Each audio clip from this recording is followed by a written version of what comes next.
இன்றைக்கி நம்ம வீடியோவில் ஒரு சூப்பரான ஹெல்த்தியான சோள அரிசி பருப்பு சாப்பாடு எப்படி பண்ணுறது அப்படிங்கிறத பார்க்கலாம் வாங்க. அதுக்கு நம்ம சோள அரிசி ஒரு டம்ளர் எடுத்துக்கலாம்.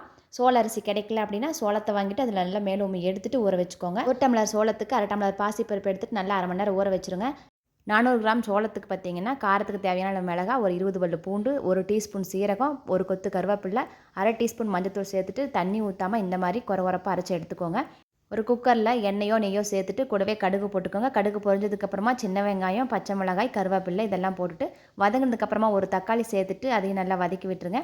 வெங்காயம் தக்காளி வதங்கினதுக்கப்புறமா அரைச்ச மசாலாவையும் சேர்த்துட்டு பச்சை வாசம் போனதுக்கப்புறமா தேவையான அளவு தண்ணி ஊற்றிக்கோங்க. ஒரு டம்ளர் சோள அரிசிக்கு பார்த்தீங்கன்னா 3 டம்ளர் அளவுக்கு தண்ணி ஊற்றிட்டு தேவையான அளவு உப்பு போட்டுட்டு நல்லா தண்ணி கொதிச்சு வந்ததுக்கப்புறமா சோள அரிசியும் பருப்பையும் போட்டுட்டு நல்லா மிக்ஸ் பண்ணி விட்டு உப்பு கட்டாக்கான்னு பார்த்துட்டு அடுப்பு சிம்மில் வச்சுட்டு ஒரு 10 விசில் விடுங்க.